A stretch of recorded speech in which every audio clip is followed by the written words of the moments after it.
बिस्मिल्लाहिर्रहमानिर्रहीम। आज मैं आपको प्री कैंपेन एक्टिविटीज़ में जो एक सबसे अहम इम्पॉर्टेंट एक्टिविटी होती है जिसमें हम माइक्रो प्लान डेस्क रिव्यू करते हैं वो शेयर करूँगा। माइक्रो प्लान क्या होता है और उसमें कौन सा डेटा होता है वो भी हम आपको बताएंगे। इधर कैमरा लाइएगा ज़रा।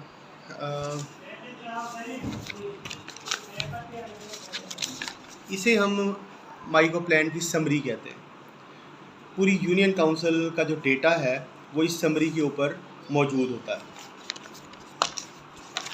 जिसमें पूरी यूनियन काउंसिल में जितने भी घर हैं जो टीम्स विज़िट करती हैं पोलियो कैंपेन के दौरान, उसकी पूरी जो उसका जो एक समराइज फिगर होता है वो इस पे मेंशन होता है। उसके साथ साथ अंडर 5 इयर्स बच्चे दो कैटेगरी में होते हैं। एक कैटेगरी होती है 1 साल से कम बच्चों की, उसका डाटा भी इस पे मौजूद होता है, और दूसरी कैटेगरी होती है 1 साल से लेकर 5 साल तक के बच्चों की, उसका डाटा भी इस पे मौजूद होता है। उससे आगे अगर हम चलें तो उसमें स्कूल मदारिस में पढ़ने वाले बच्चों का डाटा भी इसमें मौजूद होता है, क्योंकि अंडर 5 इयर्स बच्चे स्कूल मदारिस में भी पढ़ते हैं।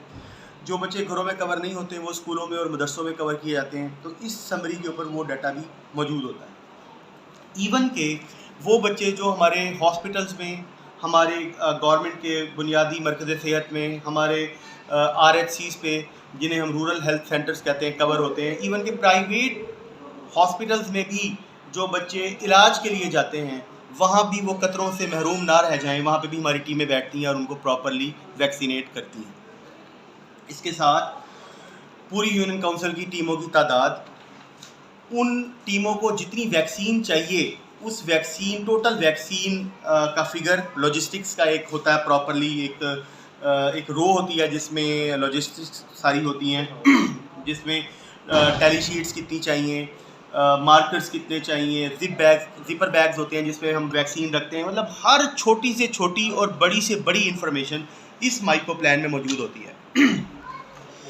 फिर इसमें उन बच्चों का डाटा भी मौजूद होता है जो पिछली कैंपेन में कतरे पीने से रह गए।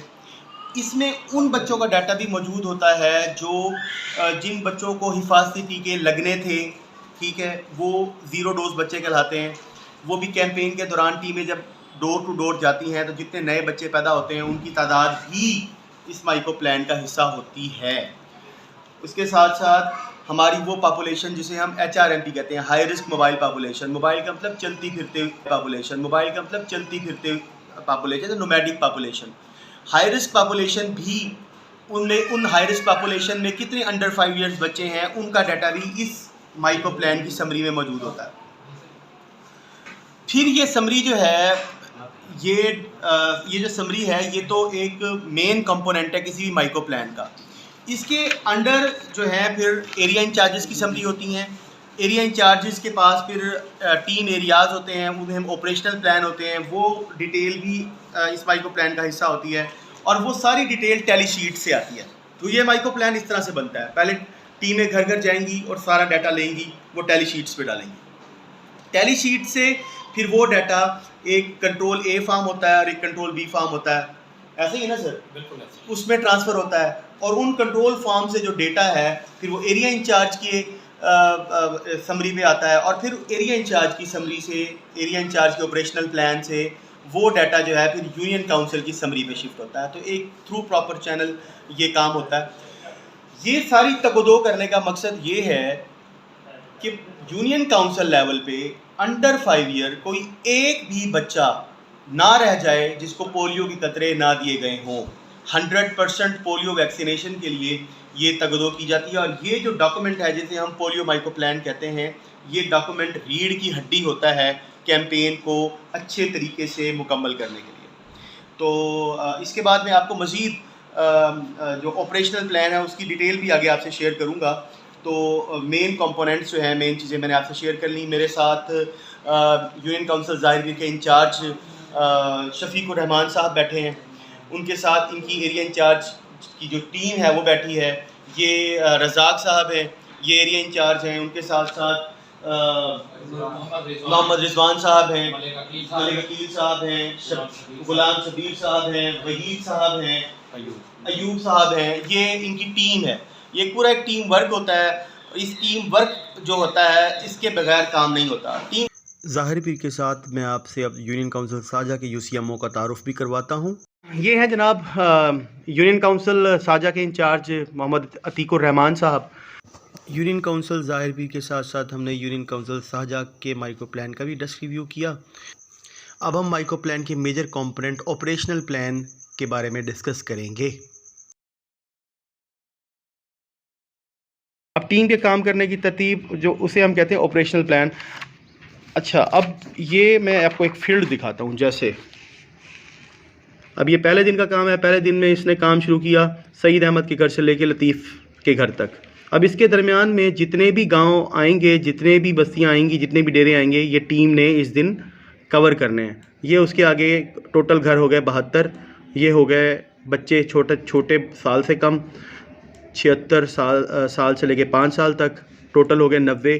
तो ये जो है ना इस टीम का एक दिन का टारगेट हो गया। अब आप ये देख लें कि इसमें घरों की तादाद भी आ गई, बच्चों की भी तादाद आ गई, छोटे बच्चे कितने हैं, बड़े बच्चे कितने हैं।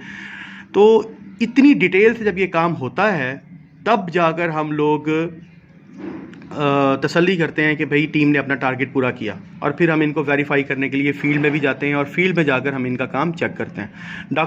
माइक्रो प्लान में इसके अलावा जो सबसे इम्पॉर्टेंट कंपोनेंट होता है वो मैप होता है।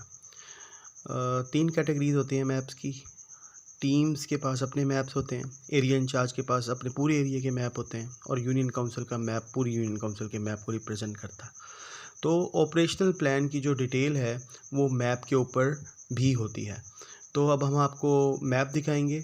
मैप भी सेम ऑपरेशनल प्लान को रिप्रेजेंट करता है और टीम को उसके रूट के मुताबिक काम करने में हेल्प देता है, और किसी भी ऑब्ज़र्वर को टीम तक पहुंचने में भी जो है ना वो मैप हेल्प करता है। मैप एक रूट मैप होता है जिसको फॉलो करते हुए कोई अजनबी भी टीम जहां तक काम कर रही है, जिस पॉइंट पे काम कर रही है, उस तक पहुंच सकता है। तो अब हम आपको मैप की तरफ ले चलते हैं। अब हम फील्ड में जाएंगे और फील्ड रियलिटीज़ को और ऑपरेशनल प्लान की रियलिटीज़ को मैप के ऊपर वेरीफाई करेंगे कि ऑपरेशनल प्लान की रियलिटीज़ मैप के साथ मैच करती हैं या नहीं। सेम ऐसे ही ये एक मैप है, ठीक है। इस मैप पे भी ये सारी रियलिटीज़ इसके ऊपर मेंशन है, स्टार्ट हाउस से लेके एंड हाउस तक, और तमाम गली मोहल्ले इसमें ऐड हैं। तो हमने ये भी देखना है कि टीम इस रूट को, ये जो एरोज़ हैं ये रूट का वो करती हैं कि भाई टीम ने लियाकत के घर से मुजाहिद के घर गई, मुजाहिद के घर से मदरसे गई, मदरसे से हाशिम की गली। तो ये एरोज़ ये बता रहे हैं कि टीम ने इस रूट को फॉलो करना है। अगर टीम इस रूट को फॉलो नहीं करती, हम डोर मार्किंग देखते होते हैं। अगर टीम इस रूट को फॉलो नहीं करती तब हम टीम की करेक्शन करवाते हैं, ताकि हमारा कोई बार बार वही एक बात रिपीट हो रही है, गली मोहल्ला बच्चा मिस ना हो। अब हम आपको डोर मार्किंग दिखाएंगे, डोर मार्किंग होती क्या है। अब हम फील्ड में आए हैं और हम माइक्रो प्लान में जो रियलिटीज़ हैं हम मैच करने के लिए आए हैं कि फील्ड में भी वो रियलिटीज़ मैच करती हैं कि नहीं करती। अब ये टीम नंबर 4 है, इसका पहले दिन का काम है। तो ये है माइक्रो प्लान में जो सरबराह का नाम लिखा हुआ है लियाकत अली। तो आप लियाकत अली साहब हैं जी, ठीक हो गया। तो ये जो स्कूल है शाहीन पब्लिक स्कूल, ये आपका ही है, ठीक हो गया। आपके यहाँ टीम आती है बच्चों को कतरे पिलाने के लिए? आपके स्कूल में भी बच्चों को कतरे पिलाए जाते हैं? ठीक है जी, थैंक यू। अब मैं आपको बताऊंगा कि डोर मार्किंग क्या होती है। आप लोगों के घर के दरवाज़ों पे इस तरह की डोर मार्किंग होती है। ये जब कोई टीम आपके घर आती है और आपके घर में आकर बच्चे कवर करती है, जो आपके घर का सिनेरियो होता है वो इस दीवार के ऊपर आपके दरवाजे पे वो लिख जाता है। ये 2 कॉलम बनते हैं। इसका मतलब है EPI का मतलब है एक्सपेंडेड प्रोग्राम ऑफ इम्यूनाइजेशन। यहाँ जिस डेट को टीम ने आपके घर विजिट किया ये वो डेट आएगी, यहाँ ये हाउस नंबर आएगा। ये पोलियो कैंपेन का अपना एक हाउस नंबर होता है, अपनी तरतीब होती है। तो हाउस नंबर 17 आएगा। यहाँ बच्चों की तादाद आएगी। इस घर में 0/0, इसका मतलब ये है कि इस घर में घर का बच्चा नहीं है, लेकिन +1 प्लस का जो निशान है ये एक मेहमान के लिए होता है। अगर किसी घर में आप जाते हैं बच्चों को कतरे पिलाते हैं तो यहाँ आएंगे बच्चे। अगर उसके साथ प्लस का साइन आएगा तो प्लस का मतलब है कि इस घर में इतने मेहमान हैं। तो ये मेहमान जो है इस घर में सिर्फ एक बच्चा है, तो ये प्लस का साइन बता रहा है कि इस घर में एक बच्चा है। इसके अलावा ये टीम नंबर 5, T5 का मतलब है टीम नंबर 5।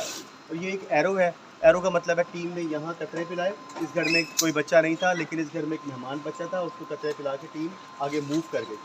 और AFP का मतलब ये है एक्यूट फ्लैशिक पैरालिसिस, जो मैंने इसके ऊपर एक वीडियो पहले भी शेयर की थी।